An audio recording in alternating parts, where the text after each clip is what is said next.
everyone, welcome to Redshift Day Security Session. My name is Yang Ji. I'm a product manager from Amazon Redshift. Redshift is a cloud-based data warehousing solution offered by AWS. It allows you to store and analyze vast amounts of data.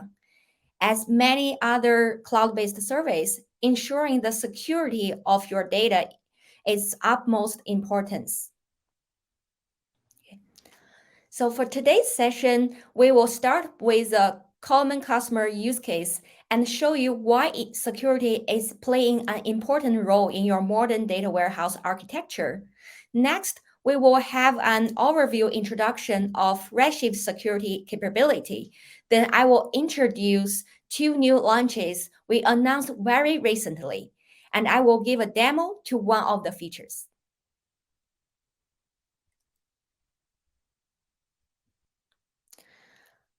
Security is important. It's not only because any leak of data or ignorance of security can lead to big loss, but also if without the native support in your data warehouse of security, it means you need to spend lots of time and resources to build your own solution. We want you to focus on the analysis work or any function work in Redshift instead of worrying about the security. So today I will walk you through some common use cases our customers using Redshift security. First one is we have a customer who is Fortune 500 financial service firm, and they use Redshift to store and perform analysis on a wide range of datasets, like advertising, research, price to customers, equity markets, and so on. They share this data across all kinds of users, for example, the traders, quants, and risk managers. And obviously, they cannot give all these users the same access to the data. So to track the data and access request, this firm has to build a complex tool that spend them a great deal of time and resources and define which user is entitled with what data. The challenge is this data entitlement should be enforced centrally inside Redshift, no matter what tools from which they are accessed with.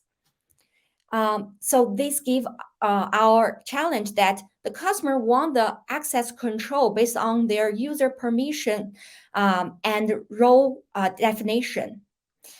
The second use case is we have a customer in airline business. They are looking for building a purpose-built data mesh architecture across a variety of AWS services like Athena, Aura DB, Amazon Redshift, and Lake Formation. They want they just want one place to do the governance and management of all these security policies. And it can help them to have the data access and the collaborations across their organizations. So basically, this kind of customer, they ask Redshift to have the capability to cooperate with other services and have a one-place solution for them. So all these asks give us big challenges, at the same time, give us great opportunity. So to address these challenges, Redshift provides industry-leading security features, allowing to spend less time building the customer solutions to monitor and protect data. So you can focus on deriving insights from the data and do the analysis work. Redshift provides the support for such as built-in identity management, federated for single sign-on, and also provides multi-factor authentication, granular access control. And your data is encrypted in transit and at rest. I also want to highlight that all Redshift security features are offered without any additional cost. You can just sit in Redshift and get started to use the functions without considering all the pricing about security. In the last year, we keep innovating in security area, cross authentication, access control, and audit, and so on. Specifically in authentication, we added the support of external identity provider integration, which allows you to manage your user permission group in external IDP, and it can be automatically mapped to your Redshift database roles. What's more, we have the federated SSO support for query editor v2. So instead of build your own solutions to log in with QE v2. And to meet the customer needs in user entitlement, as we described in previous use case, we roll out multiple features. First of all, we provide role-based access control to enable you to manage different kinds of project privilege and system privilege by assigning a role to a group of users. For example, if you have two groups of users and you want them to perform different privilege, like access the table or have some system operations, you can simply assign them different roles. And on top of that, we have role-level security launched in July 2022, which grant the role access to different user or roles. And when the different user access the same table, they will see the different records of the table. We allow you to combine the column level security and row level security on the same table, and you will see the filter data enforced by both of the policies. Most recently, we have dynamic data masking available. It further secures your data entitlement by masking sensitive data based on different data requesters, role, and permission level. What's more, for customer who has the need of modern data mesh architecture, we have the feature lake formation managed Redshift data sharing out. I will talk more details about data masking and the lake formation managed Redshift data shares in the following slides. Besides authentication and access control, in the audit and encryption and the complex areas, we have many other new features. Feel free to check our What's New post and the blog post to get more insights of these capabilities. Okay. Now let's dive deep into the new launches happens very recently. Let's start with the dynamic data masking. So we have dynamic data masking launched in April, and before that we have public preview for a few months.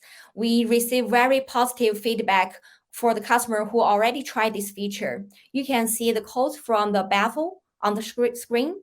And what the dynamic data masking do, it's allow you to control your data masking approach through your familiar SQL interface and restrict the different level of permissions to mask the data by applying Redshift role-based access control. So before you know how it works, maybe let me introduce some data masking use cases, and you can check if it matches your needs. First of all, we have an e-commerce company. They store their customer payment and other information in their data warehouse for use of analytics. And they also have used it for special customer service tools and so on. And with some compliance requirements from PCI and PI, that require the data warehouse to do the mask for certain type of data, such as SSN, the phone number, email address, etc. So that's the first use case. And secondly, for some company, they may have previously used the customer personal data as such as email address as the foreign key for their orders or their other customer information tables.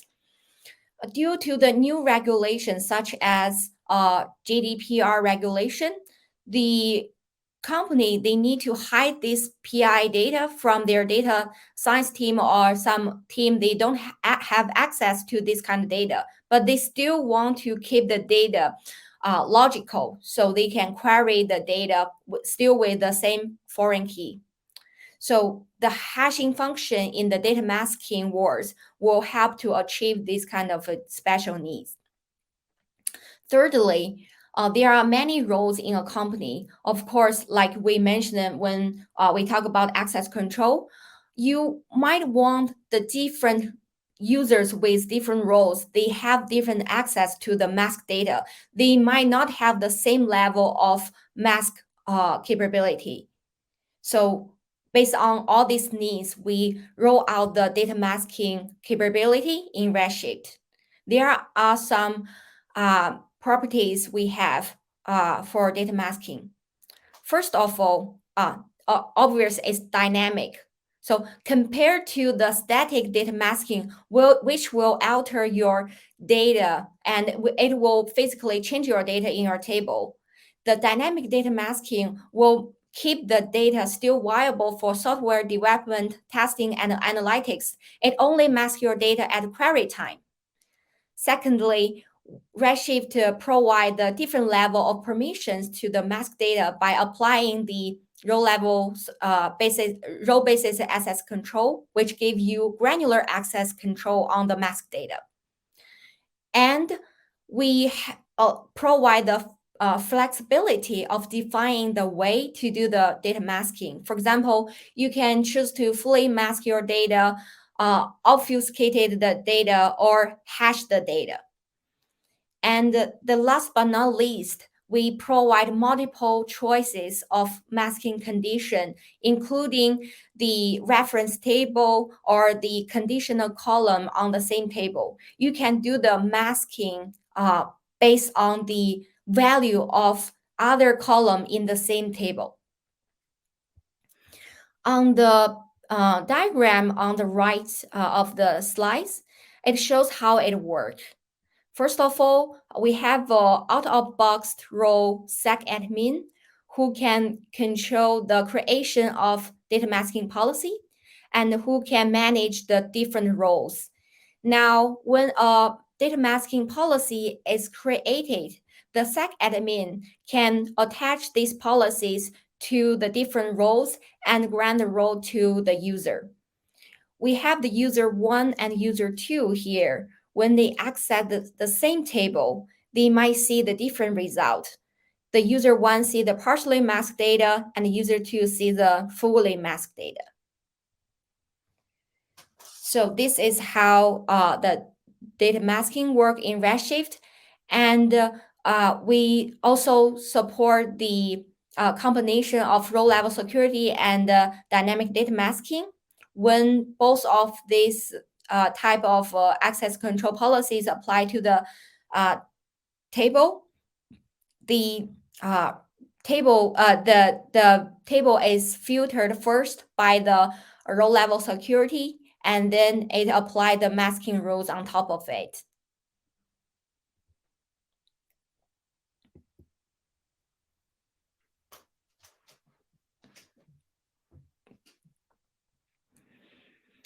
The second feature we want to introduce today is the AWS Lake Formation Managed Data Sharing. So by leveraging this feature, you can centrally define and enforce database table, column, and row-level access permissions of the Redshift data shares and restrict the data use per user roles defined in Lake Formation. So if you are a Lake Formation user or you are a customer who have needs of multiple Redshift, multiple AWS services, then you can consider to use this feature to centralize the governance of access control. And all the capability provided in Lake Formation, such as column level security, row level security, is available to manage your data sharing. For example, if you have a employees table and you want to hide some type of columns to some users in your organization, then when you share your data, you can share with Lake Formation first, and then manage all this asset access in Lake Formation, and the different consumers can see the different results.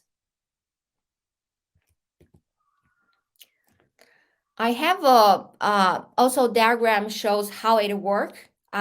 So it's there are three parts. On the left, you can see these are producer accounts. And when the producer accounts share the data, instead of share directly with data consumer accounts, they choose the option to share with Lake Formation. And the administrator in Lake Formation, they can create all kinds of the access control rules, and then they define which consumer can access which data. Now, when the consumer receive the data and associate with the data, they can query the data per the permission they have. All right. So that's it about the new features. For the next, I will give a demo of dynamic data masking. We also have some more resources you can check out about the demos of, for the Lake Formation Managed Redshift data shares. Yeah. In this demo, we will show simple use case about financial service company, how they manage their credit card information, and how they apply the masking policy on top of this credit cards table. So to begin with the demo, I prepare a table called credit cards. And in this table, it has the information of the credit cards and some index information. At the same time, I create some users and the roles. As I mentioned, we leverage the role-based access control. So I assign these roles to these users.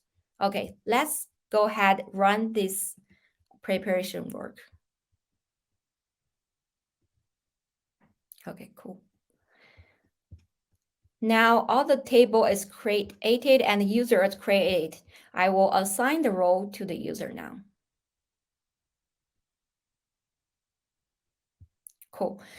As you can see, I created 4 users, Kate, Ken, Bob, and Jean, and 3 roles, the customer service role, the fraud prevent role, and auditor roles. Now, Kate, Ken, and Bob has separately these 3 roles. Now let's go ahead, create the masking policy.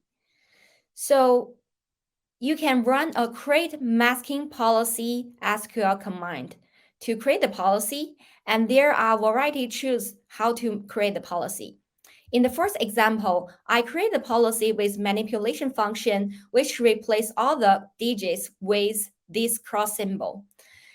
And in the second masking policy, I actually create a user-defined function, a Redic credit card, which masks the central 6 digits with these symbols. And the last one, I also use the user-defined function, but for this time, I use another column on the same table as the masking condition. Whenever the is fraud column is true, then we show the credit card's number.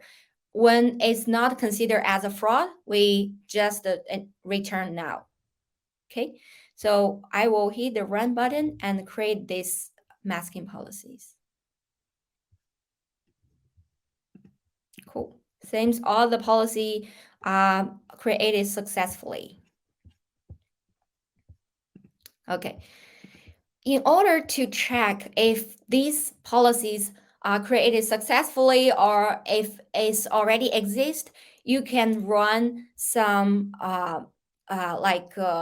system views to check it out. So before that, let's attach the masking policies to the table. So this is like another step in order to associate with the policy and the table. So the advantage of doing this is you can have one policy, but you can apply to multiple tables instead of create a policy for every table. Okay, so I will go ahead, attach the policy to the table. Okay, for policy 1, fully mask, it's very straightforward. You just define the column and you do the attachment. For the second one, a partial attachment, then we assign this to a role. So whenever you don't define the role, it means you apply this policy to public. All the user access the table, they will have the same view of the data. But for this partially mask, we will assign to the role customer service. And for the conditional mask, first of all, you need to define which column is the condition mask, condition column, and which is the column actually apply the masking. And for this one, we assign to the role fraud prevent role and give it a higher priority. The higher priority means this policy will apply first compared to the lower priority masking policy. Okay. And for the last one, we assign to the auditor role. So I believe when it's a raw mask CC role, it means there's no mask applied and it has a higher priority. Okay, now we can go ahead and check the policy we created is sit in the SVV masking policy table. Okay, we find all the policies we created here. And to check the attachment of the policy, we can run the SVV attached masking policy, and we can also find them here.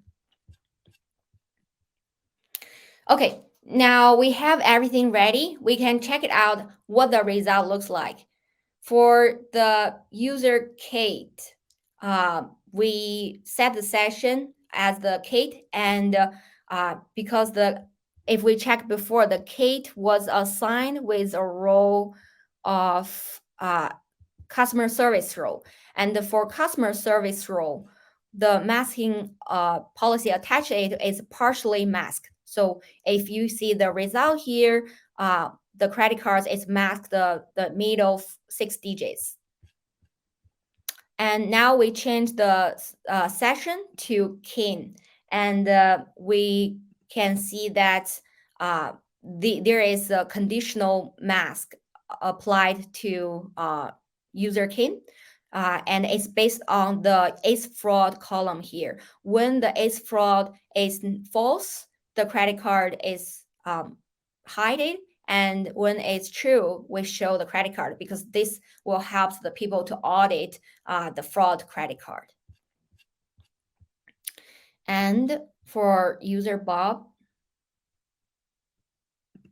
okay, it's user Bob is actually was applied the mask replace the middle 6 digits with some other characters. So as you can see, we provide the flexibility for you to do all kinds of masks as you want. And the last one for Jean. Jean has the lowest privilege, so she cannot see any digits from the credit card.